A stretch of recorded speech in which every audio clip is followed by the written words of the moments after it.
अस्सलाम वालेकुम। Lecture 2 F7 का स्टार्ट हो गया जी। अच्छा, कल मैंने आपको फाइनल अकाउंट्स थोड़ा सा ऐसे ही बस बहुत ही सादा सा सवाल एक जो है वो सामने रखते हुए करवाया था। सवाल पूरा हो गया था ना कि मैंने करवाना था सवाल? ओह माय गॉड, यानी कि पहले ये करना है। गुड, चलो फटाफट करते हैं फिर। सही हो गया। मैं अपने बल्लों पता है कि सोचे ऐसी ये सवाल हो गया है और IS 16 पे चले जाएंगे फटाफट, लेकिन कोई बात नहीं भाई। ये कुछ हमने फॉर्मेट्स कल डिस्कस किए थे।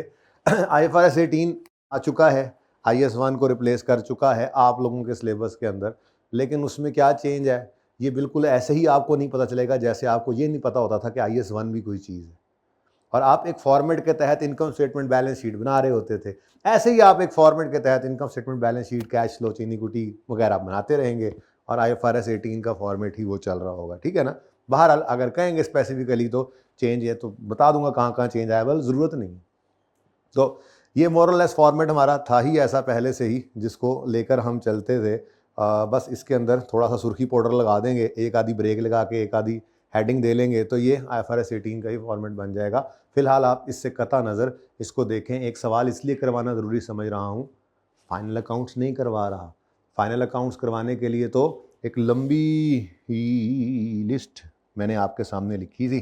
कल हमने गपशप लगाई थी ना जी, उसके अंदर ये कुछ थोड़े से स्टैंडर्ड्स आपने पढ़ने हैं ना, ठीक है। तो इसमें भी कुछ शायद रह गए हों 2-4 मुझसे, तो वो मुझे माफ़ कर दीजिएगा। कुछ ऐसे भी हैं जो इकट्ठे हुए पड़े होते हैं, जैसे मैंने यहाँ पर लिख दिया फाइनेंशियल इंस्ट्रूमेंट्स की बजाय IFRS 9, लेकिन IFRS 9 के साथ 2 और स्टैंडर्ड्स भी हैं जो उसकी प्रेजेंटेशन की, डिस्क्लोजर की बात करते हैं, तो 2-3 स्टैंडर्ड्स ऐसे इकट्ठे होंगे। तो थोड़ा सा कोर्स नहीं है, अच्छा खासा कोर्स है। फिर मैंने ये अर्ज़ की थी फाइनल अकाउंट्स का सवाल, वैसे आप लेक्चर ले लीजिएगा ताकि पेपर पैटर्न का आइडिया हो, कौन से टॉपिक्स इंपॉर्टेंट हैं, कौन से टॉपिक्स जो हैं वो मस्ट अपीयर कौन सा है। तो 4 टॉपिक्स में से बड़ा सवाल बनता है, यूँ कह लें 3 में से बनता है, ठीक है।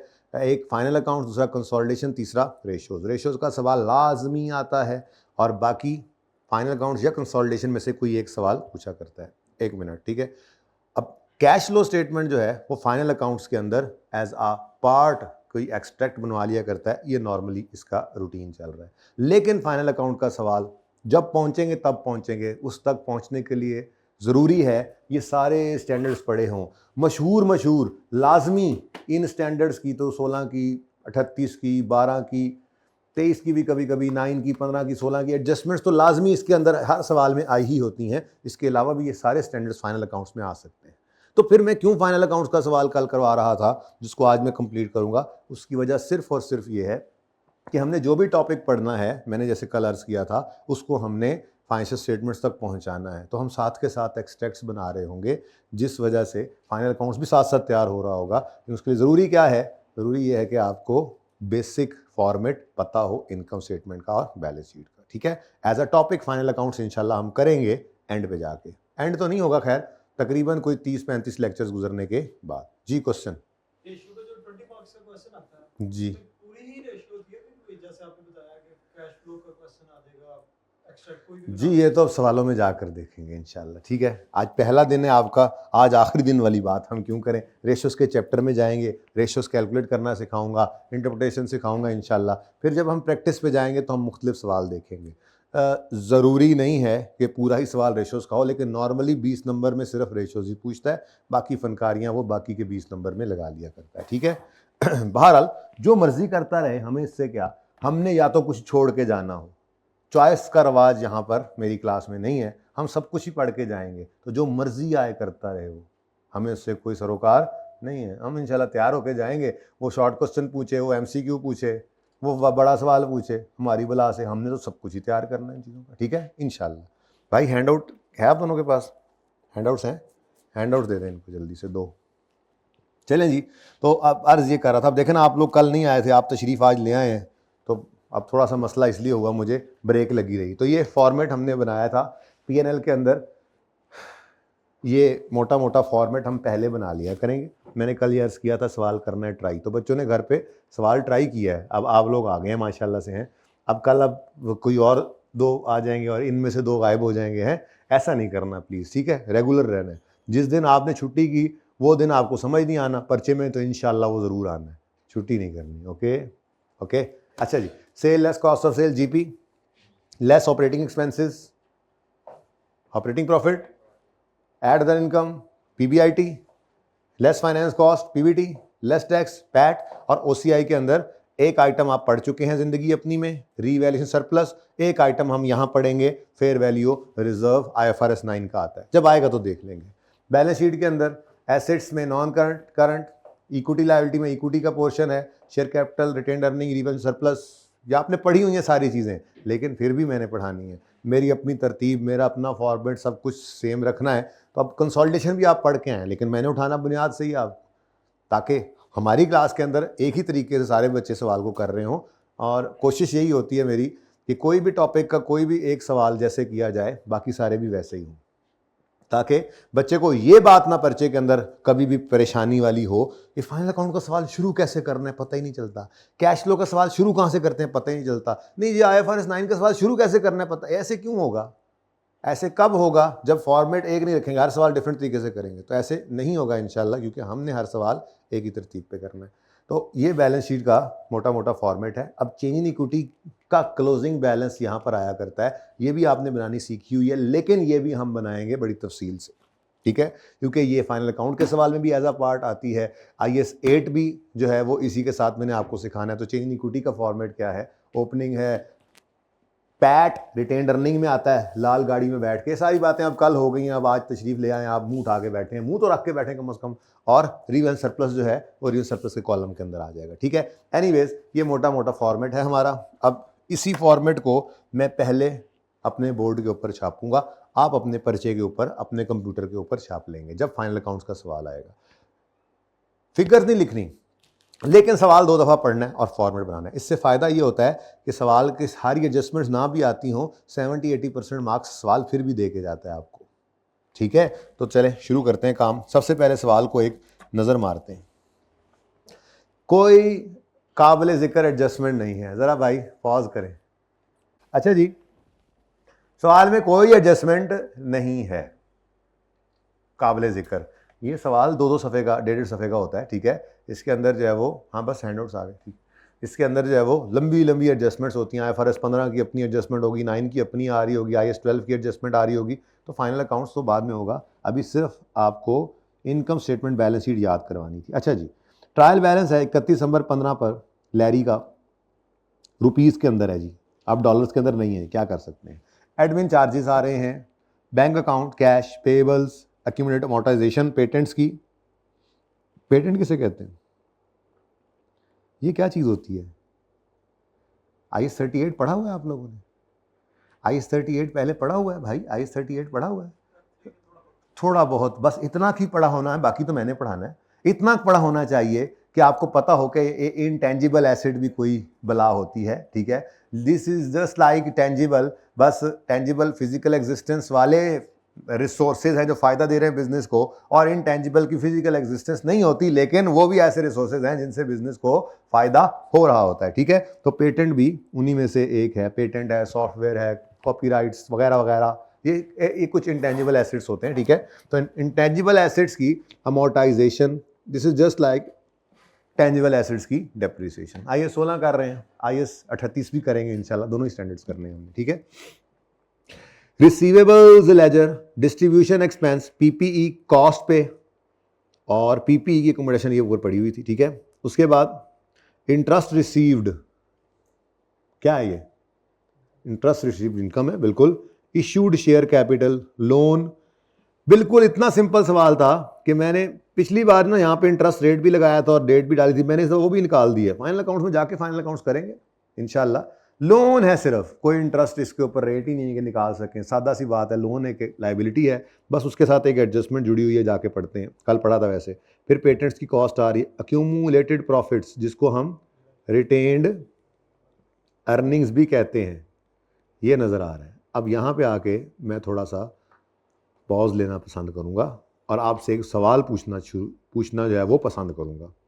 सवाल मेरा ये है, ये जो रिटेन्ड अर्निंग्स आपको नज़र आ रही हैं 1562 रुपये की, ये रिटेन्ड अर्निंग्स ओपनिंग है या क्लोजिंग है? जी, ओपनिंग है या क्लोजिंग है? बोले क्लोजिंग, क्लोजिंग है ना।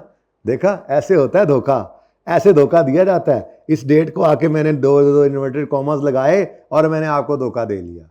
भाई ट्रायल तो क्लोजिंग है, लेकिन इस ट्रायल के अंदर हर चीज क्लोजिंग नहीं होती, ज्यादातर चीजें क्लोजिंग ही होती हैं क्लोजिंग ट्रायल में, लेकिन अनएडजस्टेड है ना, ये एडजस्टेड ट्रायल नहीं है। तो जो अदर इन्फॉर्मेशन में एडजस्टमेंट्स होती हैं वो जिन आइटम्स को छेड़ रही होती है, कभी वो गलत क्लोजिंग होते हैं और कभी कभी वो ओपनिंग भी हो सकते हैं। तो क्लोजिंग ट्रायल के अंदर अब ये ट्रायल फाइनल अकाउंट्स में जब जा रहे होंगे, जब वो टॉपिक कर रहे होंगे, तो ट्रायल का खौफ निकाल लेंगे इंशाल्लाह। सवाल में वैसे आपके एग्जामिनर बड़ा अच्छा है, हर चीज लिखता है, ठीक है। लेकिन फिर भी भाई कैमरे के साथ सामने होकर बैठो, ऑनलाइन हो थोड़ा सा और इधर हो जाओ, ऑनलाइन वाले बच्चों को लगेगा कि दीवारों को पढ़ा रहा है, बस बस बस। अच्छा क्या कह रहा था मैं, हाँ नहीं क्या कह रहा था मैं, बताना जरा दोबारा।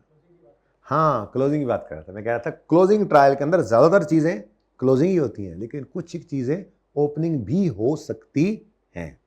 मसलन अक्यूमुलेटेड एप्रिसिएशन हो सकता है ओपनिंग पड़ा हो, लेकिन फिर डेप्शन एक्सपेंस की आपको एंट्री करनी पड़ेगी कैलकुलेशन करने के बाद, और वो क्लोजिंग में कन्वर्ट होगा। लेकिन आपके सवाल में उसने क्या कहा है, क्लोजिंग। सवाल आसान रखा ना, इसका मतलब डेप्शन की भी एंट्री हो चुकी है, ये तो क्लोजिंग है। स्टॉक आपका, इन्वेंट्री आपकी ओपनिंग भी हो सकती है, क्लोजिंग भी हो सकती है, ठीक है, डिपेंड करता है। तो इसी तरह से अक्यूमुलेटेड प्रॉफिट्स या रिटेन्ड अर्निंग्स ट्रायल में ओपनिंग भी हो सकती हैं, क्लोजिंग भी हो सकती है। अब मेरा सवाल ये था, ये रिटेन्ड अर्निंग्स ओपनिंग है या क्लोजिंग, तो आप सबने गलत जवाब दे दिया कि ये क्या है, क्लोजिंग, जबकि ये क्या है, ओपनिंग। अब ऐसे नहीं कि हमने कोई रट्टा रुट्टा लगा लेना है, हम तो असूल की बुनियाद पे बात करेंगे। इस ट्रायल पे अगर आप नज़र फेरें तो आपको purchases, sales, admin charges, distribution expenses यानी इनकम्स एक्सपेंसेस ट्रायल के फेस पे बिखरे हुए नज़र आ रहे हैं। बोलो, इसका मतलब अभी पीएनएल नहीं बना। अगर पीएनएल नहीं बना तो अभी प्रॉफिट या लॉस भी नहीं निकला। अगर प्रॉफिट या लॉस नहीं निकला तो फिर अभी ओपनिंग रिटेन्ड अर्निंग्स में वो पैट ऐड भी नहीं हुआ, तो वो क्लोजिंग भी। तो असूल क्या है, अगर ट्रायल बैलेंस के अंदर इनकम्स एक्सपेंसेस बिखरे हुए नजर आ रहे हों तो फिर रिटेन्ड अर्निंग्स का बैलेंस ओपनिंग है। और अगर ट्रायल में ये इनकम्स एक्सपेंसेस नजर ना आ रहे होते और नेट प्रॉफिट या लॉस भी ट्रायल के फेस पे ना होता, तो फिर पक्की बात थी कि रिटेन्ड अर्निंग्स में वो प्रॉफिट ऐड हो चुका है और रिटेन्ड अर्निंग्स क्लोजिंग बन चुकी है। डिविडेंड का तो खुद बताएगा तो होगा ना, डिविडेंड जरूरी तो नहीं कि हर साल कंपनी दे, पर प्रॉफिट तो हर साल या लॉस तो हर साल प्रॉफिट लॉस अकाउंट तो बन ही रहा होता है, ठीक है, बात समझ आई। तो ये क्या है, ओपनिंग। क्लोजिंग हम बनाएंगे इंशाल्लाह, ठीक है। परचेजेज हैं, सेल्स हैं, इन्वेंट्रीज हैं, ये क्लोजिंग इन्वेंट्री नहीं है। हमारा साल 15 का है तो ये 14 का क्लोजिंग है, मतलब 15 का ओपनिंग स्टॉक, ठीक हो गया। फिर जनाब सिर्फ 3 छोटी छोटी एडजस्टमेंट है, वो बचपन वाली एडजस्टमेंट्स ही हैं। क्लोजिंग इन्वेंट्री गिवन है, उसके बाद करंट टैक्स, जैसे रेंट एक्सपेंस पेएबल हो तो एंट्री होती है, वैसे ही करंट टैक्स एक्सपेंस पेएबल है तो उसकी एंट्री करनी है। अब ये इतना आसान नहीं है, फाइनल अकाउंट्स पे जाने से पहले आप IAS 12 पढ़ेंगे। करंट टैक्स, डेफर्ड टैक्स, ये सारी लड़ाइयाँ करनी सीख कर जा रहे होंगे तो टैक्स एक्सपेंस की फिगर बड़े सुकून से निकाला करेंगे वहाँ पे तसल्ली से। मुफ्त के नंबर होते हैं वैसे तो, टॉपिक तैयार हो जाए तो ये वो वाले नंबर हैं, लेकिन फिलहाल सवाल सादा तरीन।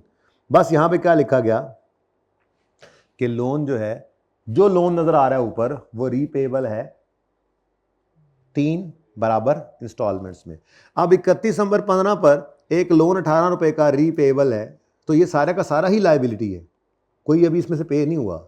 लेकिन जब हम बैलेंस शीट बनाएंगे तो इसके 2 टुकड़े करके हमने शो करना है, क्योंकि इधर देखो, ये आप खड़े हैं, ये आप हैं, और ये आप कहां खड़े हैं, 31 दिसंबर 15 पे। इस दिन 18 मिलियन का एक लोन आपके सर पे चढ़ा हुआ है। इस 18 मिलियन के लोन में से अगले 12 महीने में कितना पे हो जाना है, 6। हर साल 6 की किस्त पे होनी है ना, तो अगले 12 महीने में अगर 6 पे हो जाना तो क्या ये नॉन करंट लायबिलिटी है? बात समझ आई। तो लॉन्ग टर्म लोन के 2 टुकड़े कर देंगे, एक करंट मैच्योरिटी कहकर करंट लायबिलिटीज में, और दूसरा ये सब कुछ करके दिखाता हूं आपको, ठीक है। तो ये जनाब आपका सारा सवाल है, बहुत ही सादा सा। नहीं, वो आपने पुराना हैंड आउट लिया होगा, मैंने नया हैंड आउट दिया आपको, देखो जरा।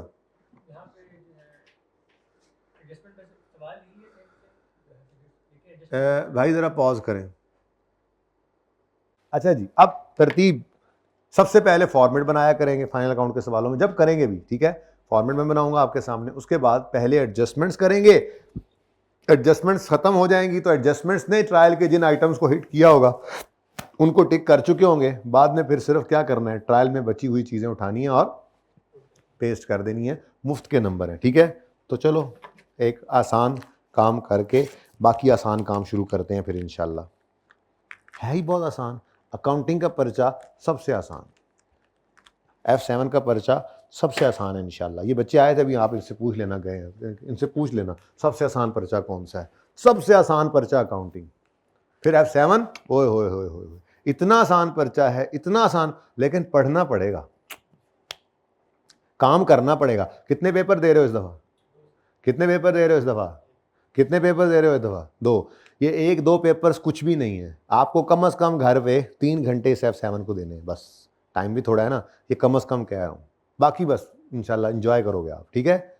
हाँ, पढ़ना पड़ेगा, पढ़ना पड़ेगा। क्वेश्चन नंबर 1 है। अच्छा, नाम क्या है जी बिजनेस का? लैरी। ना चेक कर लो, ना चेक कर लो। अच्छा, रिक्वायरमेंट में देखें क्या अल्फाज इस्तेमाल किए उसने, क्या क्या क्या प्रिपेयर करो, उसने क्या बोला है? प्रिपेयर स्टेटमेंट ऑफ प्रॉफिट और लॉस। हालांकि स्टेटमेंट ऑफ कंप्रीहेंसिव इनकम आपने बनानी सीखनी है, लेकिन फिलहाल सवाल में मैंने OCI को नहीं डाला हुआ सिर्फ, और मांगा भी क्या गया है, सिर्फ PNL। तो ये एरिया सिर्फ बनाना, पैड तक आना है, ठीक है, ओके। चलो तो प्रिपेयर करें जी स्टेटमेंट ऑफ प्रॉफिट और लॉस। तो यहां पे हमने आकर लिखा जी स्टेटमेंट ऑफ प्रॉफिट और लॉस।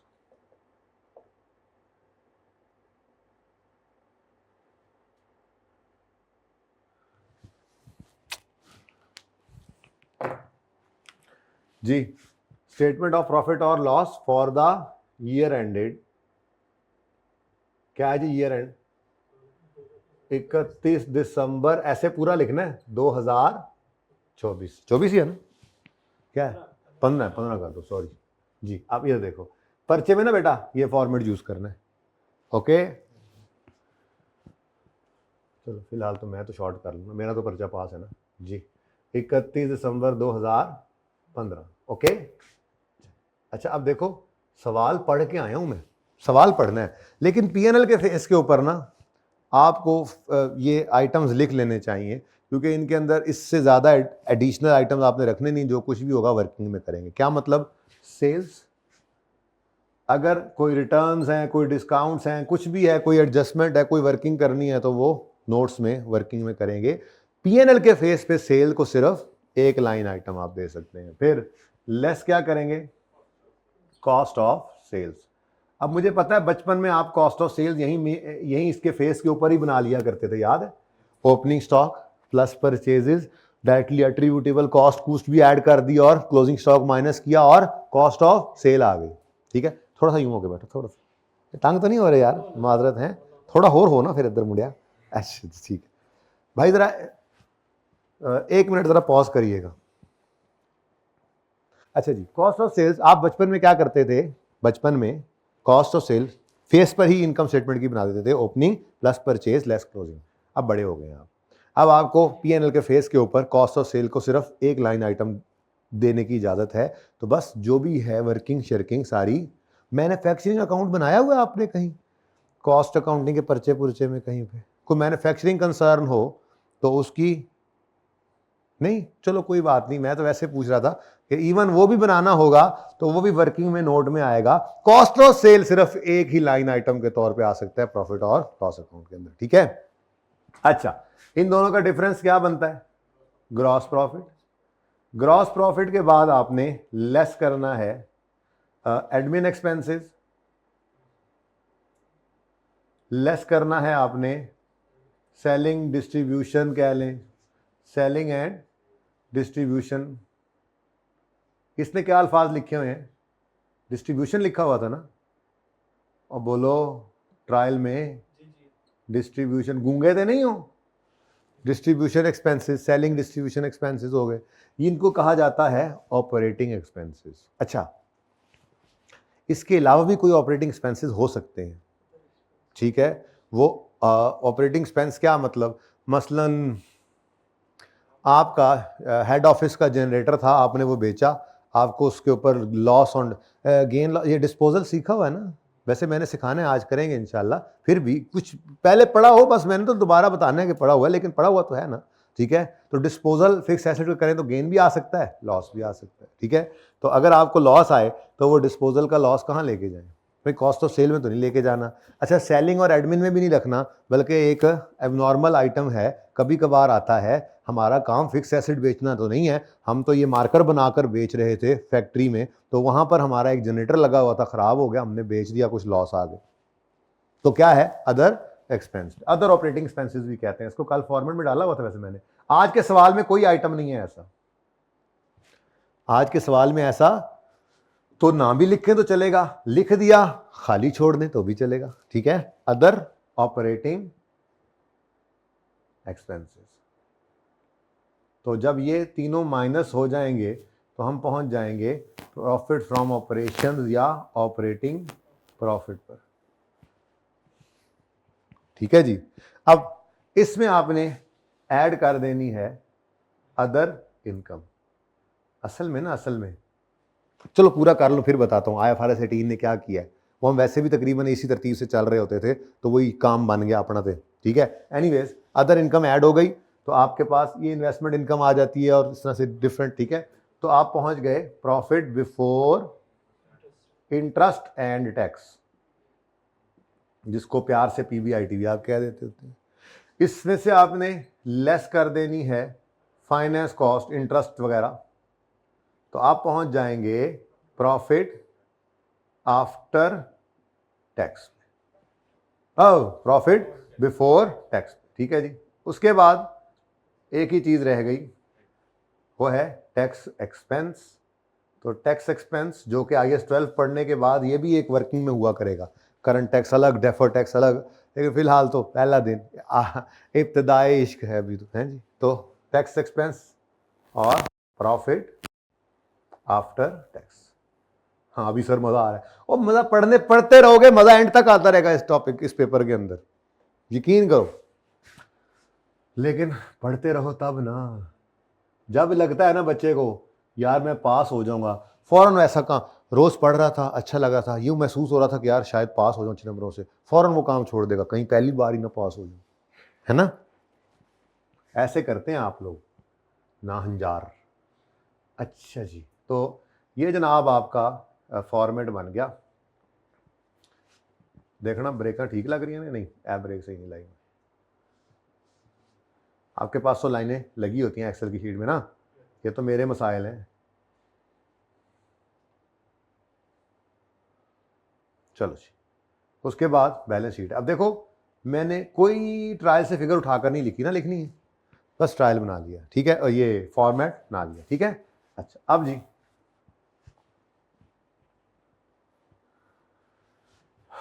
रुपीस में है सवाल मेरा, डॉलर में होगा आपका। नेक्स्ट, बैलेंस शीट का भी फॉर्मेट बना लें। अब पहले सवाल पढ़ाने का मकसद ही यही होता है कि थोड़ा बहुत आइडिया होना भी चाहिए। जैसे कि एसेट साइड से शुरू करूंगा तो नॉन करंट एसेट्स में मुझे दो आइटम्स नजर आए थे, एक प्रॉपर्टी प्लांट इक्विपमेंट IAS 16 वाला, दूसरा इनटेंजिबल एसेट्स IAS 38 वाला। कोई बात नहीं, दो नजर आए हैं, एक दो लाइनें छोड़ दें, वैसे ऐसा मसला भी कोई नहीं, एक्सेल के अंदर तो कॉपी पेस्ट ही करना होता है। स्टिल आपके जहन में है दो चीजें हैं तो नीचे एक आधी लाइन खाली छोड़ दें। फिर करंट एसेट्स में मुझे नजर आया था कैश, बैंक इकट्ठा कर सकते हैं इनको, कैश एंड बैंक, ठीक है। ऐसे ही ट्रेड रिसीवेबल्स हैं, ऐसे ही इन्वेंट्री है, ये तीन तो मुझे नजर आए थे सवाल के अंदर, ठीक है। तो आप तीन की जगह छोड़कर एक लाइन एक्स्ट्रा छोड़ दें।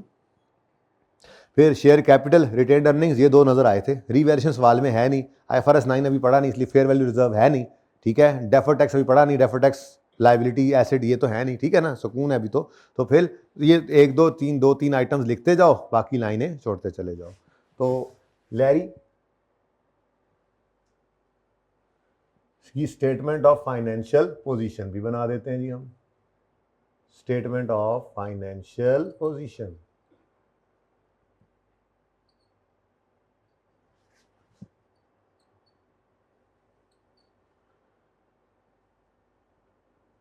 ये एज ऑन बनाया करते हैं हम। भाई मार्कर कोई सवेर से मुझे सही नहीं मिला आमिर,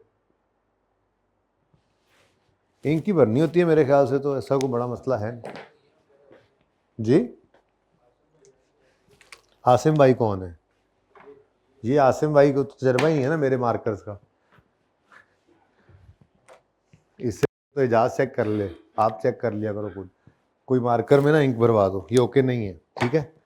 अच्छा जी, एज ऑन 31 दिसंबर, पूरा 31 डॉट नहीं डालना, पूरा दिसंबर, पूरा 2015 लिखना है परिचय में, ओके। अच्छा जी, इधर देखें जी, सबसे पहली हेडिंग एसेट्स की देंगे आप, डबल अंडरलाइन, डन। मेरे पास ज़रा जगह की कमी है, इसलिए ये हेडिंग आपने दे ली, मैंने मिटा दी। उसके बाद अगली हेडिंग होगी एसेट्स के अंदर नॉन करंट एसेट्स।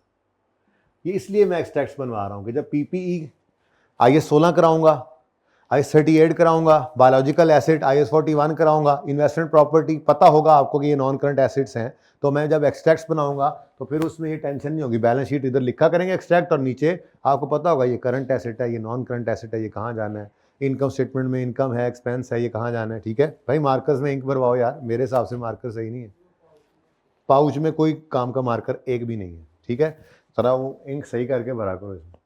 अच्छा जी, नॉन करंट एसेट्स में बेटा दो आइटम्स तो मुझे नज़र आए हैं, एक लाइन एहतियातन आपने छोड़ देनी है, ठीक है। उसके बाद करंट वाले एसेट्स हैं, इन एसेट्स को करंट लगा हुआ है, ठीक है। तो करंट वाले एसेट्स जो हैं, इनमें 3 आइटम्स तो मुझे नज़र आ गए हैं, एहतियातन एक आधी लाइन खाली भी छोड़ सकते हैं, ये आपकी एसेट साइड हो गई, डन। उसके बाद इक्विटी एंड लायबिलिटीज की हेडिंग देंगे आप तो लाजमी देंगे, डबल अंडरलाइन करेंगे इसको, ठीक है। और फिर उसके बाद अगली लाइन में आप लिखेंगे इक्विटी, ठीक है, सही है क्या? किसका इंतजार है, फॉर्मेट बना नहीं रहे आप लोग वैसे, चले खैर।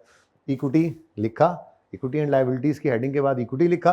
अब इक्विटी के अंदर मुझे शेयर कैपिटल और रिटेन्ड अर्निंग्स नजर आए हैं, एहतियातन एक लाइन छोड़ दें, कोई रिवैल्यूएशन वगैरह आ जाए, वैसे सवाल में नहीं है, मैं तो आपको तैयार कर रहा हूँ जरा एंड टॉप, ये फिलहाल तो इतनी जरूरत भी नहीं है इतनी बातों की, खैर। उसके बाद अगली हेडिंग किसकी दोगे आप? लायबिलिटीज, डबल अंडरलाइन कर लोगे, और उससे अगली लाइन में करंट लायबिलिटीज। अच्छा, ये लायबिलिटीज लिखना या एसेट्स लिखना वैसे भी स्किप किया जा सकता है अगर आप नॉन करंट एसेट क्लियरली लिख लें तो, लेकिन बेहतर यही है कि लिखा करें। तो नॉन करंट लायबिलिटीज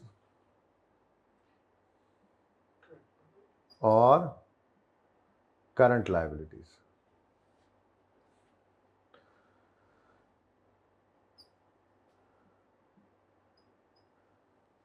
ठीक है जी।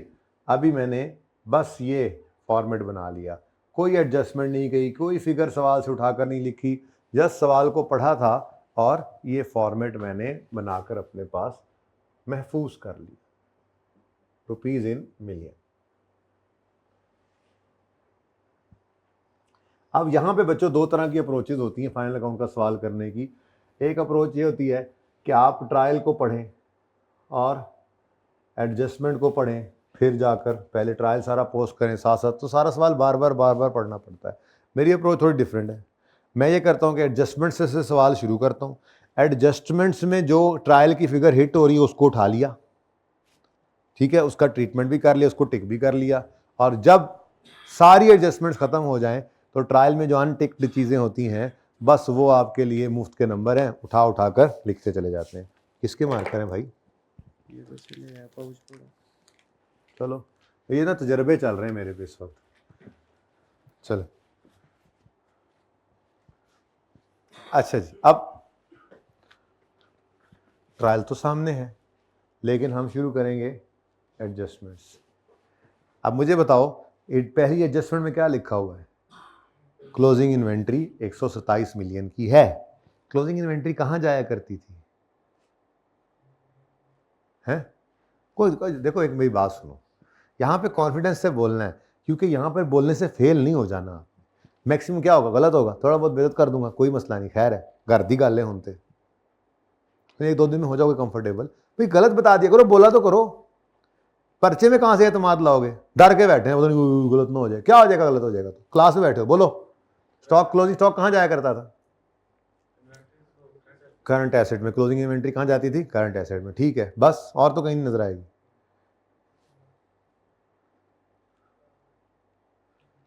भाई क्लोजिंग स्टॉक दो जगह नजर आया करता था, जो आप पढ़ के आए हैं। पीरियोडिक सिस्टम है ना, इसके अंदर आपका क्लोजिंग स्टॉक जो होता था वो कॉस्ट ऑफ सेल में से माइनस करते थे आप, और असल में ये डबल एंट्री होती है क्लोजिंग स्टॉक की। मैं आपको बताऊं, शायद आपको अभी तक ना पता हो इस बात।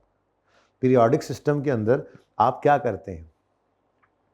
आप परचेज गुड्स खरीदते रहते हैं, परचेज रिकॉर्ड करते रहते हैं, करते रहते हैं, परचेजेस का अकाउंट तैयार हो जाता है। ठीक है, ये रेंड आता है। अब सारी परचेजेस सेल तो हुई नहीं, बचपन में आपने पढ़ा होगा, तो आपको कहा जाता है अच्छा जो चीज़ें अनसोल्ड हैं, अनबिक्ड हैं, उनको क्या करो?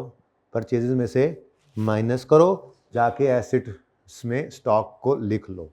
ये बिकी नहीं है, ये फ्यूचर में बिक कर फायदा देंगी, तो इसलिए एसेट। तो आप असल में ये डबल एंट्री कर रहे होते थे, आपको पता नहीं है कि आपको पता है। तो मैं आपको सिर्फ बता रहा हूं कि आपको पता है क्या, कि एक क्लोजिंग स्टॉक नजर आता था दो जगह पे, करंट एसेट्स में और कॉस्ट ऑफ सेल्स में। करंट एसेट्स में एसेट के तौर पे नजर आया और कॉस्ट ऑफ सेल में से माइनस हुआ। तो ये डबल एंट्री ही तो है कि आपने कॉस्ट ऑफ सेल में से एक चीज को माइनस किया। कॉस्ट ऑफ सेल एक्सपेंस है ना, और बोलो सेल्स की कॉस्ट एक्सपेंस है ना, तो एक्सपेंस की नेचर क्या होती है? डेबिट। ऐसे नहीं करो, डेबिट बोलो। अच्छा, एक्सपेंस की नेचर क्या होती है? डेबिट।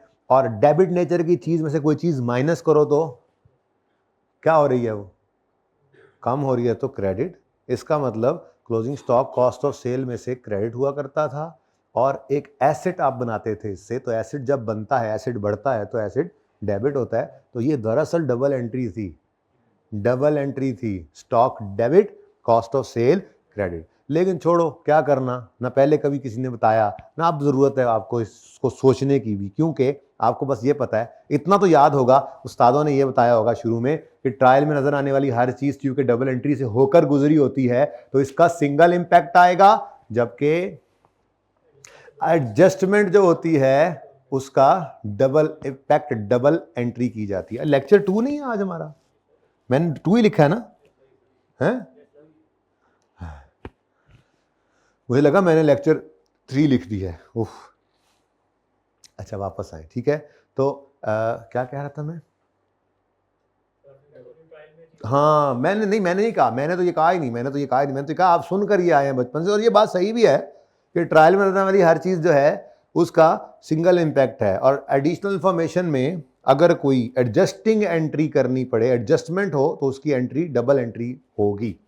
ठीक है, ये तीसरा जो है ना, तीसरा, इसकी डबल एंट्री नहीं, ये सिर्फ प्रेजेंटेशन के लिए है, बाकी दोनों एडजस्टमेंट्स जो है डबल एंट्री होगी। अब ये हम प्रूव करेंगे इंशाल्लाह कि ट्रायल में नजर आने वाली हर चीज एक दफा नजर आएगी, और एडजस्टमेंट वाली कोई भी चीज जो होगी वो दो जगह नजर आएगी, मतलब डबल एंट्री हुई होगी। जैसे क्लोजिंग स्टॉक है, तो क्लोजिंग स्टॉक कहां कहां नजर आता है? एक करंट एसेट्स में नजर आएगा, दूसरा कॉस्ट ऑफ सेल में से माइनस होगा। कॉस्ट ऑफ सेल का मसला है वो, अब वो वाली कॉस्ट ऑफ सेल तो है नहीं, तो आप पीएनएल के मुंह के ऊपर ही बना लें, opening plus purchase less closing. तो इसके लिए क्या करना पड़ेगा? एक अदद वर्किंग कर लें। अच्छा, जरूरी नहीं है सबसे पहले वर्किंग 1 होगी, फिर इधर वर्किंग 2 हो, इधर वर्किंग 3 हो, कोई बात नहीं। यहां पे आपने वर्किंग 1 ये नहीं कि पहले आपने एसेट को लिख दिया, वर्किंग 1 वहां होगी, कोई बात नहीं, यहां वर्किंग 2 आ गई, खैर है, वर्किंग तो वही पड़ी होगी ना, रेफर्ड होनी चाहिए बस। ठीक है, ओके। अब वर्किंग 1 मैंने यहां पर ओपन की, और मैं क्या यहां पर लेने लगा हूं जी? Cost of sales. अच्छा, अब कॉस्ट ऑफ सेल्स जो है, ये तुम्हारे मार्कर्स एक एक करके जा रहे हैं जी। कॉस्ट ऑफ सेल्स में क्या आएगा जी? ओपनिंग इन्वेंट्री, ओपनिंग स्टॉक, ठीक है, plus purchases less closing inventory, closing stock. Answer would be cost of sale. अब मैं पागल नहीं हूं, मैं पहले ओपनिंग ढूंढने जाऊं फिर परचेजेस ढूंढने जाऊं, ये तो तरतीब ही नहीं रखनी। मैंने तो यही कहा है आपको कि एडजस्टिंग एंट्री सिर्फ पास करो, एंड पे ट्रायल में जब जाएंगे तो ओपनिंग मिलेगा तो लिख देंगे, परचेज मिलेगा तो लिख देंगे। फिलहाल क्यों जाऊं मैं, बार बार ट्रायल पढ़ता हूं, टाइम जाया होता है। ठीक है, क्लोजिंग स्टॉक की डबल एंट्री बोलो, अब बोलो बोलो बोलो। Closing inventory 127, cost of sale में से क्या हो गई, क्रेडिट, और करंट एसेट्स में इन्वेंट्री हो गई डेबिट। ये डबल एंट्री होती थी असल में, stock debit, cost of sale, ये पीरियोडिक सिस्टम में होती है, ठीक है। फिर ओपनिंग स्टॉक की भी एंट्री होती है अगले साल जाके, इसी के उलट। लेकिन छोड़ें इसको, छोड़ें, दफा करें, क्या करना है, जरूरत नहीं है, जरूरत नहीं है, नंबर तो आगे पूरे बता भी दिया मैंने, कह रहा हूँ जरूरत भी नहीं है, अपना काम तो पूरा करना है ना। चलें आगे। अच्छा, अब पहली एडजस्टमेंट हो गई है, कोई मसला तो बोलो। यहां से इंशाल्लाह कॉस्ट ऑफ सेल जब निकलेगी उठा के ले जाएंगे। ओके, आगे बढ़ो। Adjustment 1 is over. सादा सवाल है असल में मैंने आज सिर्फ इनकम स्टेटमेंट बैलेंस शीट की शक्ल दिखानी थी आप, फाइनल अकाउंट्स तो करेंगे, क्योंकि हर टॉपिक में मैंने यहां पे जाना है। चलो भाई कोई भी टॉपिक जैसे ही करना है, चलो भाई एक्सट्रैक्ट, चलो भाई पीएनएल में क्या जाना है, बैलेंस शीट में क्या जाना है, हर टॉपिक में फाइनल अकाउंट्स तैयार होता चला जाएगा। तो फाइनल अकाउंट्स में जाकर आप कहोगे oh this is our dearest topic, और उसके बाद कंसोलिडेशन करेंगे तो 2-3 दिन बाद कहोगे नहीं नहीं नहीं नहीं नहीं, फाइनल अकाउंट्स इतना डियरेस्ट नहीं था, वो तो बड़ा मुश्किल था, कंसोलिडेशन तो उससे भी आसान है। ये है हकीकत अकाउंटिंग की। डरे फिरते हैं। Current tax of 75 million is to be accrued, यानी कि ये ऐसे ही है जैसे बचपन में आपने एंट्री सीखी थी, रेंट आपका बनता था महीने का, पे नहीं किया, इलेक्ट्रिसिटी का बिल आ गया, पे नहीं किया, तो क्या एंट्री करते थे एक्रूवल की, एक्सपेंस डेबिट पेएबल क्रेडिट। अब इसमें भी फिलहाल बचपन है, IAS 12 में जाकर 55 बनेगा, तो कोई एडजस्टमेंट नहीं है। टैक्स एक्सपेंस की डबल एंट्री बोलो क्या बनेगी, हाँ बोलो बोलो, पास होने वाले बच्चे बोलो। नहीं, एक मिनट, नहीं एंट्री है आती, कोई एक्सपेंस पेएबल बुक करने की एंट्री नहीं आती, आती है तो बोलो ना, एक्सपेंस बोलो। मैंने बोलने वालों को पास होते देखा है, बाकी आपकी मर्जी है। एक्सपेंस डेबिट, अच्छा कौन सा एक्सपेंस है, तो फिर पूरी एंट्री बोल दो ना, tax expense debit, tax payable credit, बल्कि थोड़ा और पूरा बोल दो ना, current tax expense debit, current tax payable credit. तो टैक्स एक्सपेंस कहां, पीएनएल में, और टैक्स पेएबल करंट लायबिलिटीज। क्योंकि एडिशनल इंफॉर्मेशन है, डबल एंट्री होनी है, वही हो रही है, ठीक है। तो करंट टैक्स एक्सपेंस डेबिट कितने से, 70, कोई एडजस्टमेंट नहीं है इसलिए मैं वर्किंग नहीं कर रहा, डायरेक्टली लिख दिया। और करंट लायबिलिटीज के अंदर current tax payable credit,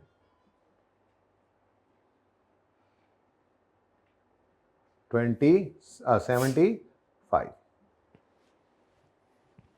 pause करो सर जी। Current tax expense debit, current tax payable credit, got it, सही है। चलें आगे। लास्ट एडजस्टमेंट डिस्कस तो पहले ही हो चुकी है, वो क्या है, loan is repayable by equal annual instalments over 3 years। Discussion मैंने कर दी है। इस वक्त लायबिलिटी मेरे ऊपर कितनी है, 18 मिलियन, लेकिन उसमें से 6 मिलियन अगले 12 महीने में रीपे हो जानी है। तो इसका मतलब 6 करंट है और बाकी, एक मिनट, हाँ मेरे पहले ही भाग आए हो। देखो ये तो 3 साल पे लोन खत्म हो रहा है ना, लोन 25 साल का भी तो हो सकता था, 50 साल का भी तो हो सकता था, लोन तो लोन है। क्या ख्याल है, सही है। तो क्या आसान काम है, अगले 12 महीनों को देखना या अगले 12, 13, 14 साल को देखना। हाँ, इंस्टॉलमेंट्स डिफरेंट भी हो सकती थी, ठीक है। तो इसलिए हमेशा आसान क्या है, याद रखना, करंट पोर्शन को देख लिया करो, करंट पोर्शन निकाल लिया, टोटल में से उसको माइनस किया, तो बाकी क्या बचा करेगा, नॉन करंट, ठीक है। बोरिंग कॉस्ट के चैप्टर में जाके इसको इंशाल्लाह फिर दोबारा देखेंगे, ओके, क्योंकि वहां पे बोरिंग की कॉस्ट IAS 23 है ना, लोन लेंगे उस पर इंटरेस्ट पे करना है, तो लोन भी बैलेंस शीट में नजर आना है, इंटरेस्ट भी कहीं पीएनएल में जाना है या एसिडी कॉस्ट में ऐड होना है, देखेंगे इंशाल्लाह। IAS 23 आपने नहीं पढ़े, बहुत सारे स्टैंडर्ड्स ऐसे हैं जो आपने पहले नहीं पढ़े, वो पहली बार गोलियां मैं ही दूंगा उसमें, ठीक है। अच्छा जी, हैं, ओ नो, तुमने सीए पढ़ लिया था, ओ नो। अच्छा जी चले, अब ये कोई डबल एंट्री नहीं है, लेकिन इसको भी मैं डबल एंट्री बना सकता हूं अगर कहें तो, है नहीं। असल में ये एडजस्टिंग एंट्री नहीं है, ये प्रेजेंटेशन की एडजस्टमेंट है, ये एडजस्टमेंट की एंट्री नहीं है, बल्कि सिर्फ उसने प्रेजेंटेशन पर्पस के लिए ये बताया है कि नॉर्मल सी बात है, 18 मिलियन सारे का सारा लॉन्ग टर्म लोन भी नहीं है, सारे का सारा शॉर्ट टर्म लोन भी नहीं है। हाँ, 18 का पूरा लोन ही हम पर है, उसमें से 6 मिलियन अगले 12 महीने में रीपे हो जाना है। तो 31 दिसंबर 15 पे खड़े होकर वो 6 मिलियन हमारा करंट लायबिलिटी में नजर आना चाहिए, और बाकी का जो बचेगा, वो जो बचेगा टोटल में से 6 माइनस कर दो, बाकी जो बचेगा वो कहां जाना चाहिए, तो लॉन्ग टर्म लोन। बल्कि मैं लोन ही लिख देता हूं, इससे लोन ही लिखा हुआ है, लोन। और इधर देखो, current portion of, current maturity भी इसको कहते हैं, करंट पोर्शन ऑफ लोन। अगर आपकी इजाजत हो तो मैं लॉन्ग टर्म लोन लिख दूं, है लॉन्ग टर्म लोन, क्योंकि ये 3 साल पर रीपे होना है ना, तो लॉन्ग टर्म ही हुआ ना, तो लॉन्ग टर्म लोन और current portion of long term loan. अब आसान क्या है जी, करंट पोर्शन निकालना, अगले 12 महीने को देखना जरा आसान होता है। तो मैं इधर आया और यहां पे मैंने वर्किंग की कि जी 18 मिलियन का लोन है, वो कह रहे हैं बराबर 3 इंस्टॉलमेंट्स में रीपे होना है, तो कितना बना इधर 6, ये 6 आपने लिखा करंट में, तो टोटल कितना था 18, उसमें से 6 करंट, तो बाकी बगैर करंट। अच्छा, अब ये ना समझ बैठना कहीं कि 12 मिलियन का लोन है और बाकी 6 रीपे हो गया, रीपे नहीं हुआ। 31 दिसंबर 15 की बैलेंस शीट आपके सामने, जिस एज ऑन 31 दिसंबर 15 आपके ऊपर लायबिलिटी पूरे 18 मिलियन की ही है, जिसमें आपने सिर्फ यूजर को यह बताया है इस 18 मिलियन की लायबिलिटी में से 6 मिलियन अगले साल में रीपे करना है हमने, और 12 अगले साल में भी रीपे नहीं करना। एडजस्टमेंट्स आर ओवर, कोई मसला। अब ये वो बुनियाद डाली है मैंने जो बड़े सवालों में करेंगे इंशाल्लाह, फाइनल अकाउंट्स हो जाए। एडजस्टमेंट्स पहले किया करेंगे ऐसे ही। अब देखो ये 18 तो मैंने उठा लिया ना ट्रायल से, मैंने वाहिद एक चीज उठाई है, वो कौन सी है, ये 18, ठीक है, ये मैंने टिक कर दिया। उसके अलावा बाकी सारा ट्रायल अभी मेरा अनटिक्ड है। लेकिन बहुत सारी एडजस्टमेंट्स वाला जब ट्रायल सवाल आता है ना आपको, तो बहुत सारी एडजस्टमेंट्स होती हैं, तो वो अक्सर चीजें यहां से इस तरह से उठती आती हैं और एंड पे कुछ चीजें बचती हैं जो सिर्फ उठा के पोस्ट करनी। लेकिन ये सादा सवाल था, तिलों वाला नहीं था, अभी सादा सवाल है, तो इसके अंदर सिर्फ हमने 1-2 एडजस्टमेंट्स की, थोड़ा हाथ सीधा किया, फॉर्मेट सीखना था ना, अब ट्रायल की पोस्टिंग रह गई है। अब शुरू हो जाओ अन्यवा, ट्रायल को पोस्ट करते जाओ, एडजस्टमेंट तो करनी नहीं है किसी आइटम की, ठीक है। और वही बात देख लेना, ट्रायल वाला हर आइटम सिर्फ एक बार नजर आएगा, डबल एंट्री तो हो चुकी होती है। ट्रायल में चीजें कहां से आती हैं, लेजर का क्लोजिंग बैलेंसेस आते हैं, लेजर में डबल एंट्री पोस्ट हो चुकी होती है, ठीक है। खैर, एडमिन चार्जेस, एडमिन एक्सपेंसेस, कोई और 2-3 चीजें अगर इकट्ठी करनी पड़े तो एडमिन चार्जेस का भी वर्किंग टू बना लेना। और अगर पूरे सवाल में वैसे एक ही इकट्ठा किया उन्होंने ऑलरेडी, ठीक है ना, अगर एक ही है तो डायरेक्ट लिख लें। कितना है जी 342, तो एडमिन एक्सपेंसेस में आए, यहां पे लिख लिया हमने 342, डन। नेक्स्ट, बैंक अकाउंट है और कैश है, कैश एंड बैंक, कोई अलग लिख दे तो भी कोई पेनलाइज नहीं करेगा, लेकिन ज्यादा बेहतर है कि कैश एंड बैंक को क्या कर दो, कंबाइन, कंबाइन, कंबाइन, फेस पे कंबाइन कर दो, फिर वर्किंग में नोट में अलग दिखाना होता है। खैर, अब वर्किंग के ना 2 तरीके हैं। नंबर 1 तरीका, आप लिखो यहां पर कैश एंड बैंक, ठीक है जी।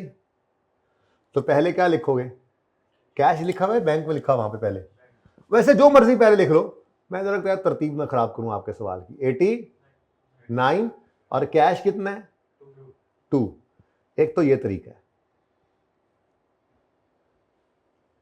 तो ये आपने वर्किंग शो कर दी है एग्जामिनर को, ठीक है। यहां पर 91 शो करोगे, यहां पे कैश एंड, अच्छा सही प्रेजेंटेशन तो पता है क्या है, पहले इन्वेंट्री हो, फिर रिसीवेबल्स हो, फिर कैश एंड बैंक, यानी कम लिक्विड से ज्यादा लिक्विड की तरफ हम आते हैं। कोई एक, लेकिन फिलहाल छोड़ो, कर लेंगे, देख लेंगे, कोई मसला, इतना बड़ा मसला भी नहीं, चल जाता है वैसे। अच्छा, अब ये तो हो गया, आपने पूरी वर्किंग की इस तरह से और 91 यहां पे लिखा। एक तरीका ये भी था, ये भी वर्किंग ही शो की है आपने। तो वर्किंग शो करने का मतलब कतन ये नहीं होता कि ये वर्किंग है, ब्रैकेट के अंदर आपने 2 चीजें प्लस की माइनस की, यानी कॉस्ट ऑफ सेल भी यहां पर ना करते, यहाँ पे लिख लेते opening plus purchase less closing, तब भी ठीक था, वर्किंग शो होगी थी, वर्किंग ही शो करनी है। ओके सही है। हाँ दलेरी नाल खेडिया करो, दलेरी नाल। खैर अब तो मैंने वर्किंग कर दी है, तो वर्किंग टू 91।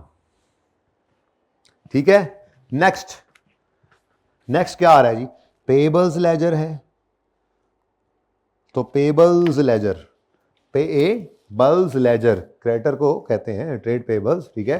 तो ये कहाँ आना चाहिए, करंट लायबिलिटीज में, पेबल्स लेजर। कितना जी, 86।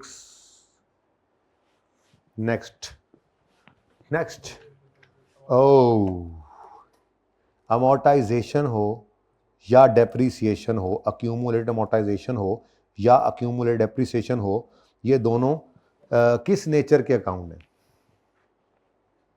किस नेचर के, डेबिट या क्रेडिट, क्रेडिट नेचर के। यार दलेरी से क्यों नहीं बोलते, डरते क्यों हो यार, मैंने पहले ही बताया डरना नहीं यार प्लीज यार, क्या हो जाएगा, क्रेडिट नेचर के क्यों, लाइबिलिटी है ये, क्या ये लाइबिलिटी है क्या, एसेट की वैल्यू में कमी है, इनको कॉन्ट्रा एसेट कहते हैं, लाइबिलिटी नहीं है लेकिन लाइक लाइबिलिटी है, लाइबिलिटी की तरह है, लाइबिलिटी नहीं, कॉन्ट्रा एसेट है, ठीक है। अच्छा बैलेंस शीट के फेस पे इनकी कोई जगह नहीं है, बैलेंस शीट के फेस के ऊपर पीपीई की एक लाइन आइटम है और उसमें प्रॉपर्टी प्लांट इक्विपमेंट की बुक वैल्यू आती है, इंटेंजिबल एसेट्स के लिए एक लाइन आइटम है और उसमें इंटेंजिबल एसेट्स की बुक वैल्यू आती है। IFRS 16 लीजेस पढ़ेंगे, leased asset right of use कहते हैं उसको, एक लाइन आइटम अलाउड है, राइट ऑफ यूज की बुक वैल्यू फेस पे आएगी।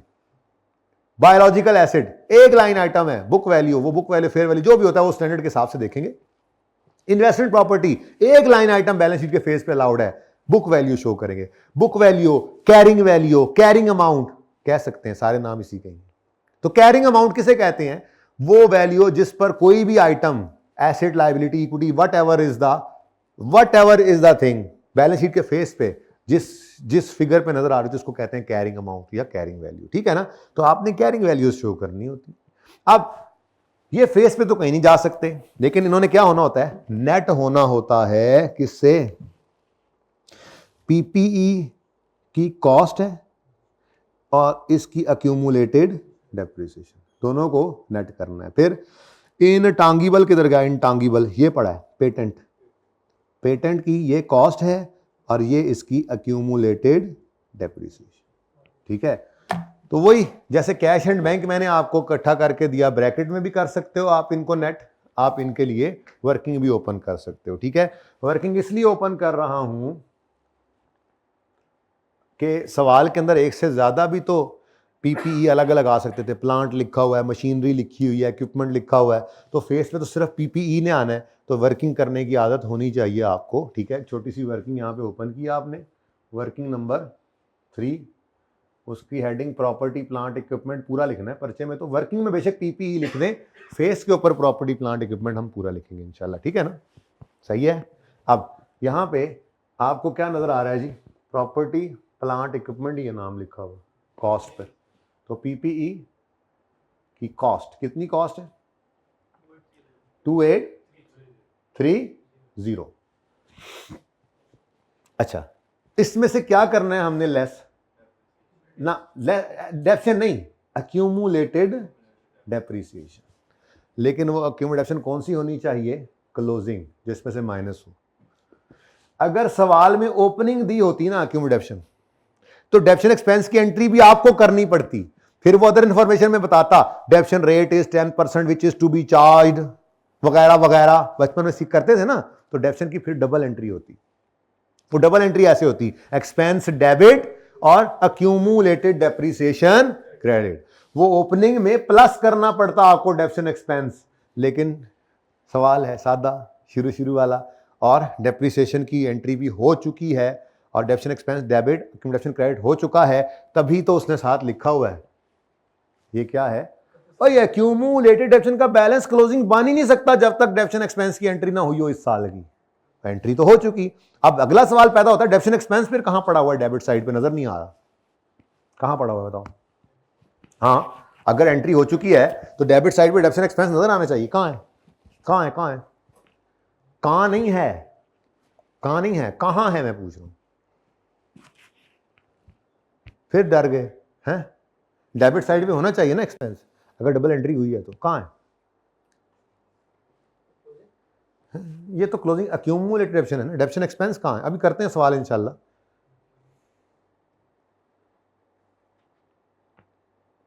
जी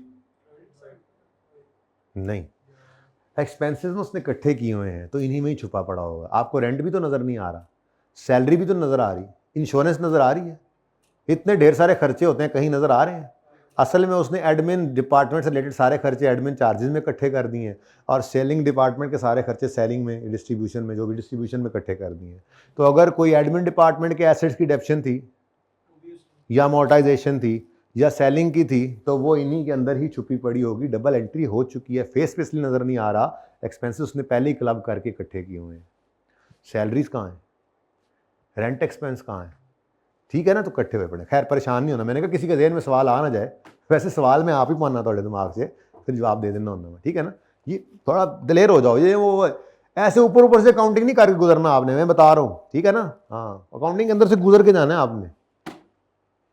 इस क्लास से निकल के जाओ, पढ़ाना शुरू कर दो बाहर, ऐसे बच्चों को बुला आओ यार आओ, मैं पढ़ाता हूँ। क्या ये स्टूडेंट, ओ यार इधर बैठो, अभी बताता हूँ, ऐसे करके सीखना आपने, ओके। अच्छा जी, अच्छा जी,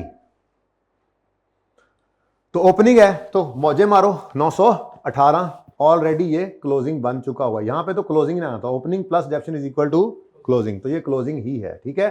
कितना? 918। अब ये मैंने इसलिए वर्किंग करवा दी, हालांकि ये भी ब्रैकेट में हो सकता था, पर ऐसे ही है ना, पीपीई के अंदर लैंड है, बिल्डिंग है, प्लांट मशीनरी है, इक्विपमेंट है, फर्नीचर है, कंप्यूटर है, 5-6 एसेट्स आ जाए कोई मसला नहीं, हर एक को इसी तरह से लिखते जाओ, उसकी कॉस्ट, उसकी डेप्शन कॉस्ट, एंड पे टोटल, एक टोटल जो बुक वैल्यू है वो फेस के ऊपर, और नाम है इसका टोट बटोट नहीं, property plant and equipment, working number. अब तो मैंने कर जो दी 3, देख लेंगे, वैसे देख के लेंगे, खत्म कहानी। वैसे एंड पे मैं टोटल करता होता हूँ, एंड पे ही करेंगे टोटल, ठीक है। पहले पूरा ट्रायल पोस्ट कर लें, आगे बढ़ो, बल्कि पीछे वापस आओ, सॉरी, अमोर्टाइजेशन रह गई। पेटेंट, पेटेंट की कॉस्ट कितनी है? 26, और उसकी अक्यूमुलेटेड अमोर्टाइजेशन कितनी है? तो यहां पर मैं वर्किंग 4 में क्या हेडिंग दूं? नहीं, अमोर्टाइजेशन क्यों? पेटेंट भी नहीं, पेटेंट आपने सही बोला, लेकिन आई वुड सजेस्ट कि आप यहां पे लिखो इनटेंजिबल एसेट्स, क्योंकि एक पेटेंट ना हो, 2-3 एसेट्स आ जाए, एक लाइसेंस आ रहा है, एक पेटेंट आ रहा है, एक कॉपीराइट आ रहा है, एक सॉफ्टवेयर आ रहा है, इसी तरह से 3-4 आ सकते हैं। तो इंटेंजिबल एसेट्स में एक इंटेंजिबल का नाम पेटेंट है, तो फेस पे इंटेंजिबल एसेट्स लिखें, बेहतर है, ठीक है। तो इंटेंजिबल एसेट्स में क्या चीज़ पड़ी है जी? ये पेटेंट है। तो पेटेंट की कॉस्ट कितनी है? 26, और लेस करेंगे इसमें से इसकी एक्यूमुलेटेड डेप्रिसिएशन, कौन सी जी? क्लोजिंग, वो ऑलरेडी क्लोजिंग ही है, ओके। कुछ समझ आ रही है? 5 जी। ओपनिंग होगी तो क्लोजिंग करना कैसे? अभी देखिए, ये तो अभी सोना ही शुरू करेंगे ना, तो पहला सवाल ही यही करवाऊंगा, तो कर लेंगे। चलो टोटल एंड पे ही आपने करना है, मेरे ख्याल में टोटल ही नहीं कर रहे आप लोग। लें जी, 5 भी गया, 918 भी गया, 2830 भी गया, और 26 भी गया। कल मैच किस किसने देखा है? सिर्फ हम दोनों ने देखा, आपने भी 3 नहीं देखा? अच्छा यार, वैसे ना रोज़ पिछले 2 मैचेस को इसमें, मतलब पिछले मैचेस में ये लग रहा था टाइम ज़ाया हुआ है यार, टाइम ज़ाया, कल लग रहा था टाइम ज़ाया नहीं हो रहा यार, सही खेल रहे हैं, लेकिन एकदम 11 बजे लगा, फिर टाइम ज़ाया हो गया, फिर अल्लाह ने इज़्ज़त रख ली, है ना। अब फाइनल में जाके बेइज्जत होंगे फिर दोबारा, अब सॉरी नहीं होंगे। क्या किस बात पे तुमने इंशाल्लाह बोला? हाँ यार, यार तुम मेरे दोस्त बन रहे हो, मुझे लग रहा है तुम मेरे दोस्त बन जाओगे हैं। क्रिकेट तो हमारे दरमियान फिर कॉमन होएगी, हालांकि जिन्ना को बेइज्जत असी हो रहे हैं पिछले कई सालों तो मुद्दत ही हो गई।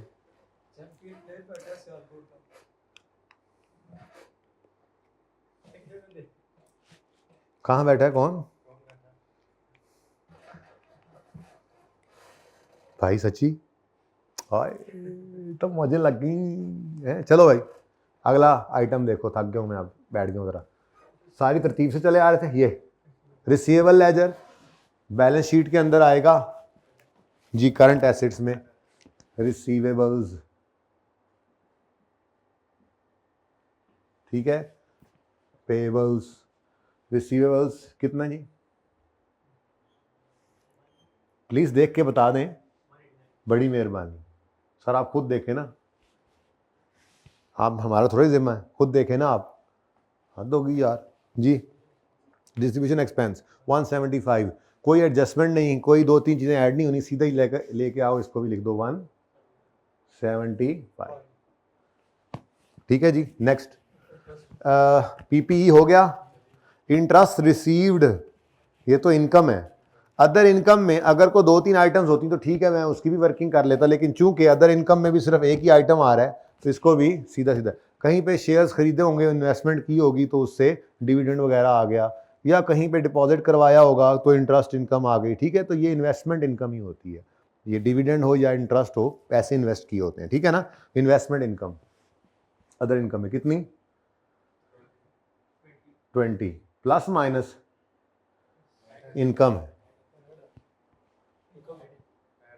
हाँ वही पूछा, प्लस माइनस, ठीक है। अच्छा, क्रेडिट साइड पर इनकम्स आती हैं, ठीक है। अभी सेल्स को भी माइनस करा देना, फिर क्रेडिट साइड पे आ रही है। अच्छा आगे बढ़ो, हालात माड़े ने सीधे हो जाओ, एक सवाल एक दफ़ा कर लो जाके, कल वाला लेक्चर भी ले लेना, ठीक है जी। ओके, कहाँ पे पहुँचे, ये इश्यूड शेयर कैपिटल है, लोन है, लोन तो हो गया, पेटेंट भी हो गया, शेयर कैपिटल है, अक्यूमुलेटेड प्रॉफिट्स है। अब अक्यूमुलेटेड प्रॉफिट क्या है, ओपनिंग, ओपनिंग है ना, ठीक है। अच्छा मेरी ये राय है, हालांकि ये रिक्वायर्ड नहीं है, इस सवाल में ज़रूरत भी नहीं थी, लेकिन चलो बुनियाद तो डाल दें। Statement of changes in equity की नाम सुना हुआ है, छोटी मोटी बनाई हुई है, कोई नहीं, हम इंशाल्लाह इसको बड़ा वाला बनाएंगे। इस शेयर्स इशू करना सीखेंगे, शेयर्स को पार पे, प्रीमियम पे, डिस्काउंट पे इशू करना सीखेंगे, फिर डिविडेंड आएगा मुख्तलिफुल नस्ल, कोई कैश डिविडेंड है तो कोई बोनस डिविडेंड है तो कोई इंटरिम है तो कोई फाइनल है तो कोई, ये सारा कुछ सीखेंगे इंशाल्लाह इस टॉपिक में। लेकिन मुझे इतना बताओ, इसका नाम सुना हुआ है कभी, छोटी मोटी चेंज इक्विटी बनाई भी हुई है, बस इतना को मुझे पता होना चाहिए। फिलहाल सिर्फ 2 आइटम्स हैं मेरे सामने, एक है शेयर कैपिटल और दूसरा है रिटेन्ड अर्निंग्स, बस।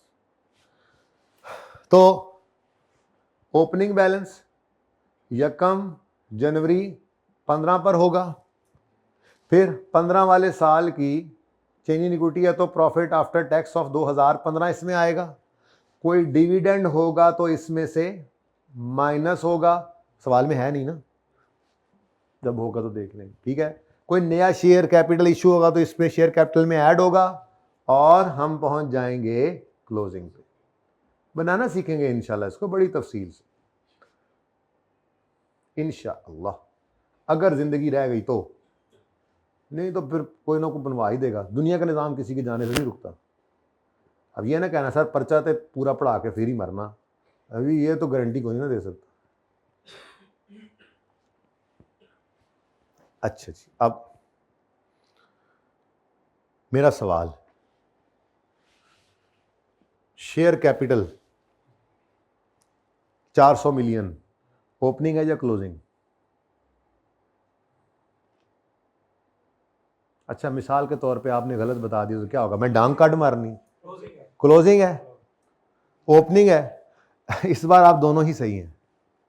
असल में सवाल के अंदर उसने ऐसी कोई बात कही है कि नए शेयर्स इशू हुए हैं या नहीं हुए, बाय बैक ऑफ शेयर्स तो आपके कोर्स में सिलेबस में है नहीं, ठीक है। तो शेयर कैपिटल में बस एक ही चेंज आ सकता है, नए शेयर्स का इशू हो जाना, चाहे वो बोनस शेयर्स के ज़रिए शेयर्स बढ़े, चाहे वो राइट शेयर्स राइट इशू हो, चाहे मार्केट प्राइस पे इशू हो, जो भी हो शेयर्स ने बढ़ना है, शेयर कैपिटल बढ़ सकता था।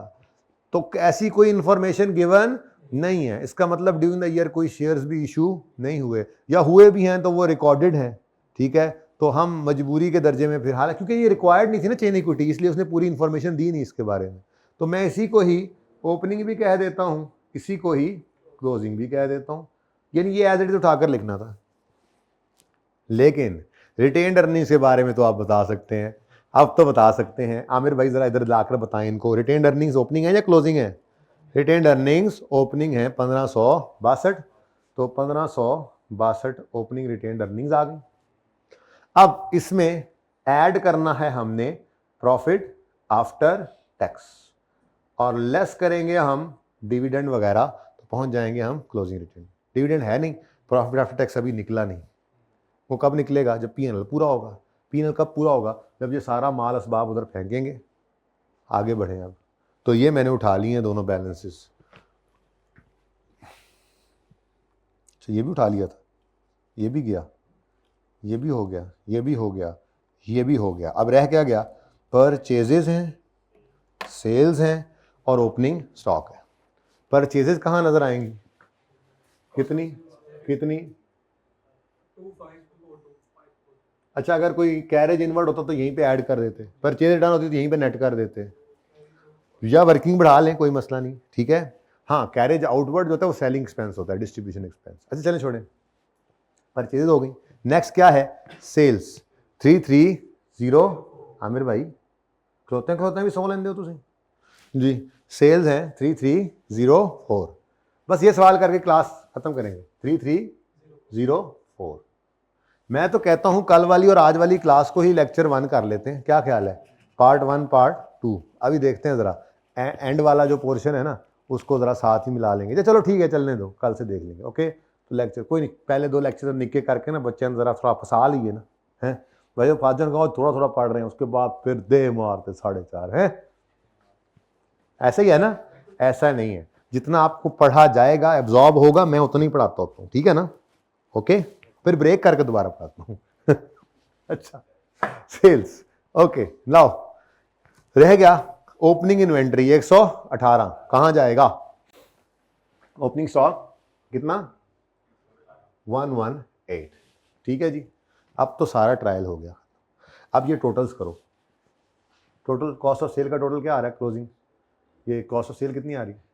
कैलकुलेटर काट लो, छेती छेती पाए ना। तो मेरी मलंगनी तो नहीं आए हुए जी, मेरे वलीमे तो नहीं आए बल्कि जी। 233। अब ये रिकॉर्डिंग ना शेयर कर देना कहीं। 2533। रोबोट बन गया हूं मैं, जल्दी जल्दी अब बताओ जी। ये हो गया, पहुंच गया। ये कितना? 1912। डन। 1912। ये कितना है? 21। 1 लिख लिया, 2 ही लिखा मैं। 21। ठीक है जी। इन टांगीबल्स, इन टांगीबल्स, इंटांगिबल एसेट्स। ठीक है जी। इंटेंजिबल्स वर्किंग नंबर 4 है, 21। बस कहानी खत्म। इससे तो पूरा होना ही था भाई जब प्रॉफिट निकलना है। अब इधर देखो जी, जीपी कितना है? जीपी 771। अच्छा, कोई नहीं आया ऑपरेटिंग एक्सपेंस तो ठीक है, बस अदर ऑपरेटिंग एक्सपेंस कोई नहीं आया तो ठीक है, बस काट भी सकते हैं आप। तो एक्सेल में क्या करेंगे, यहाँ पे कर्सर ला के डिलीट मारेंगे, लाइन खाली छोड़ देंगे बस, ठीक है ना? फॉर्मेट में अगर कोई चीज़ लिख दी है कोई बात नहीं है, लिखने में हर्ज नहीं है, खैर है, खाली भी छोड़ दें तो नहीं है कोई चीज़ तो नहीं है। ऑपरेटिंग प्रॉफिट 254 प्लस 20 274 से वी ऐड करो, 270 254 से वी ऐड करो तो 275। वाह वाह, सुभान अल्लाह। अच्छा रुको रुको भाई आमिर, पीछे ना आओ। फाइनेंस कॉस्ट कहीं नजर आई है सवाल में? कहां? इंटरेस्ट रिसीव्ड था, इंटरेस्ट एक्सपेंस नहीं है। आसान सवाल है, हुआ करेगा आपके सवालों में, पर फॉर्मेट तो बन गया ना, है जी? ठीक है, ये तो पता लग गया कि फाइनेंस कॉस्ट आती कहां पे। चलें जी, प्रॉफिट बिफोर टैक्स भी क्या आ गया? 274 ही, 75 माइनस किया तो 199 आ गया, 99। अब ये 199 जो है, ये कल फॉर्मेट बनाया था ना, आपको क्या पता, आप तो आज लेक्चर ही पहला ले रहे हैं। ये देखें, मैंने कहा था जो प्रॉफिट है ना, प्रॉफिट ये है लाल गाड़ी में बैठा हुआ मरीज, ये कहाँ आता होता है? रिटेन अर्निंग्स में। और जो कि ओसीआई का आइटम जो है, ये सरकारी मुलाजिम है, नीली बत्ती में बैठ के अपने घर आता है। ओके, तो अभी हमारे पास तो सवाल में सिर्फ क्या चीज है? पैट। तो कहां से पीएनएल से निकल कहां जाएगा? रिटेन अर्निंग्स में। ये भी एक डबल एंट्री होती है, आपको पता नहीं शायद ना पता हो, इसको कहते हैं क्लोजिंग एंट्री। प्रॉफिट को क्लोज कर देना रिटेन्ड अर्निंग्स में, तभी तो पीएनएल का अगले साल कोई ओपनिंग बैलेंस नहीं होता। समझे? ये क्या होता है, प्रॉफिट है ना, क्रेडिट, प्रॉफिट क्रेडिट। प्रॉफिट कब आता है? जब क्रेडिट नेचर की चीजें ज्यादा हो जाती हैं डेबिट नेचर की चीजों से, तो प्रॉफिट की नेचर फिर क्रेडिट हुई ना, तो इसको यहां से निकालने के लिए क्या करोगे? डेबिट, और क्या कर दोगे रिटेन्ड अर्निंग में? क्रेडिट। कल यही तो दिखाया था, लेजर में क्रेडिट साइड पे आ रहा था रिटेन्ड अर्निंग्स, या यहाँ पे ऐड होता है क्रेडिट नेचर की चीज, तो ये भी एक डबल एंट्री होती है। लेकिन क्या जरूरत है क्लोजिंग एंट्री को सीखने की? काम तो चल ही रहा है ना अपना, ठीक है, बता रहा हूं, लेकिन कोई जरूरत नहीं है, ठीक है। ले जी 199 ये कितना हो गया? 1761, ठीक है। मुंडे दी कैलकुलेशन है ठीक ने, लेकिन तुसी भी नाल नाल करनिया ने, ठीक है ना। हाँ, ये शुक्र है कैलकुलेशन इसकी तेज है। 190, नहीं तो बंदा सुता ही रह जाता है फिर। शेयर, क्या लफ्ज लिखा हुआ था उसने? इश्यूड शेयर कैपिटल, चलो वही लिख दूं ना मैं जरा, है इश्यूड शेयर कैपिटल 400, यानी क्लोजिंग बैलेंसेस कहां जाया करते हैं? बैलेंस शीट के फेस पे, ठीक है। और रिटेन्ड अर्निंग्स भी क्लोजिंग आ गई। अब रिटेन्ड अर्निंग्स के लिए ये सारी चेनी कुटी बनाने की जरूरत ही नहीं थी, ये तो ऐसे करना था बस ब्रैकेट में आपने 1562, ये जरूरत नहीं थी ना। लेकिन चलो मैं तो सिखा रहा था ना, अभी चीजें सारी फॉर्मेट में डाल दिया मैंने चीजों को, क्योंकि जब स्टेटमेंट इक्विटी शुरू करनी है तो इसको सिखाऊंगा, पता तो हो कि ये होती क्या चीज़ है, कहाँ पे क्या चीज़ कहाँ से आती है, कहाँ जाती है, इतना सिर्फ पता होना चाहिए। टॉपिक तो सीखेंगे इंशाल्लाह, ठीक है जी। तो ये आ गया 1761। ओ सवाल मुक गया 189। हाँ जी, टोटल कितना आ गया? टोटल एसेट साइड का टोटल कर दो, हैं 1912 ਦੇ ਵਿੱਚ ਕੁਝ ਜਮਾ ਹੋ ਕੇ ਵੀ 407। ਫਿਰ ਤਸੱਲੀ ਕਰ ਲਓ ਭਾਈ, ਹੁਣ ਮੈਨੂੰ ਸ਼ੱਕ ਪੈ ਗਿਆ ਤੁਹਾਡੇ ਤੇ। आराम से टोटल करो, कोई चीज रह गई है तो भी देख लो। हाँ डन, पक्का, ठीक है। दूसरी साइड का भी कर लो, बैलेंस शीट टैली हो जाए तो अफसोस करते हुए आगे बढ़ जाना, और टैली ना हो तो खुशी खुशी आगे बढ़ जाना। ये मैंने क्या कहा? ये मैंने क्या कहा? पर्चे में भी ऐसे ही करना है, ठीक है। क्या बोला आपने? 2500 कितना? 2340। वाह वाह सुभान अल्लाह। अभी क्लास में ये कर देना, पर्चे में हो जाए ना, ओ नो बैलेंस ही हो गई है, बैलेंस। चलो आगे चलते हैं। और अगर बैलेंस ना हो तो फिर क्या करोगे? ओ यस टैली नहीं हुई, चलो आगे चलो। कॉमन चीज क्या है इन दोनों में? चलो आगे चलो। ये बड़ी इंपॉर्टेंट बात कर रहा हूं। अगर बैलेंस शीट टैली नहीं हुई तो 1 से 2 मिनट देख लो, कोई चीज उठाकर लानी भूल गई या कहीं पे फॉर्मूला गलत लग गया, एक्सेल की शीट में टोटल गलत हुआ है, 1-2 मिनट में मिल जाए फर्क, मिल जाए, ना मिले तो आगे चलो। क्यों कि ढूंढ ढूंढ कर मिल भी गया ना तो शायद 1 नंबर आपका बढ़ जाए, पर ढूंढने में हो सकता है 15 मिनट लग जाए। उन्हीं 15 मिनटों में आप अगले सवाल के आसान 10 नंबर लेके बैठे होंगे। तो इसलिए बैलेंस शीट हो, कैश फ्लो स्टेटमेंट हो, ये पर्चे में, मेरी पूरे कैरियर में शायद एक बार, सीए पूरे के कैरियर में शायद एक बार टैली हुई होगी, शायद वो भी नहीं हुई। मेरे ख्याल में एक बार हुई थी बस, फाइनल्स में, वो भी कंसोलिडेशन के अंदर, वो भी एक बार, नहीं होती कैश फ्लो टैली नहीं हुई कभी। पर्चे में नंबर आप ले चुके, छोटी सी गलती आगे पीछे, प्रेशर होता है पेपर का भाई, पेपर को आम चीज थोड़ा ही है, 100 प्रेशर होते हैं, घर वालों का प्रेशर, फीस का प्रेशर, खाला का प्रेशर है जी, बहुत सारे प्रेशर होते हैं, ठीक है ना जी। तो इतने प्रेशर्स के साथ बंदा फिर बैठा होता है, 6 महीने का प्रेशर, एफर्ट का प्रेशर, ठीक है। तो ये सारे अच्छा चलो, तो ये जो प्रेशर होते हैं इनमें गलती नॉर्मली हो जाती है, पेपर प्रेशर के अंदर गलती हो जाती है, छोटी मोटी गलती होगी, उस वजह से बैलेंस शीट आउट होगी, कैश फ्लो आउट होगी, वो ढूंढोगे तो 1 नंबर बढ़ जाएगा, 1.5 बढ़ जाएगा। 1-2 मिनट देखो बस, नहीं मिलता आगे चलो, क्योंकि जितनी देर में वो 1 नंबर आपने ढूंढना है ना, वो 10-15 मिनट में आप अगले सवाल में 10 नंबर ले चुके होगे, आसान वाले जो ऐसे ऐसे मिलते हैं। पेपर पास हो जाएगा आराम से, अच्छे नंबरों से। ओके, बैलेंस शीट टैली हो जाए तो ओ नो चलो आगे, बैलेंस शीट टैली ना हो तो यस चलो आगे, ठीक है। कॉमन क्या है? चले चलो आगे फिर। अच्छा भाई, बात ये है, आज मेरे बच्चों ऑनलाइन वालों, हाँ वैसे तो प्लान के मुताबिक आपको 2-1 घंटे तो मैंने पढ़ाया ही करना है, लेकिन आज फैमिली के साथ थोड़ा हॉस्पिटल जाने की वजह से और लेट भी हो गया।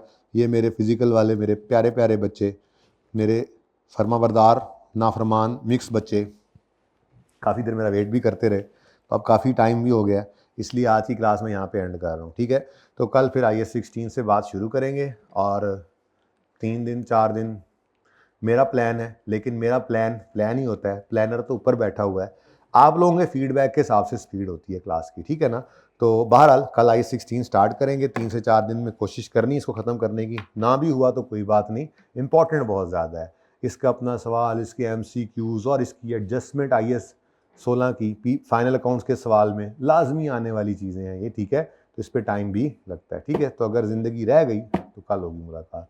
अल्लाह हाफ़िज़।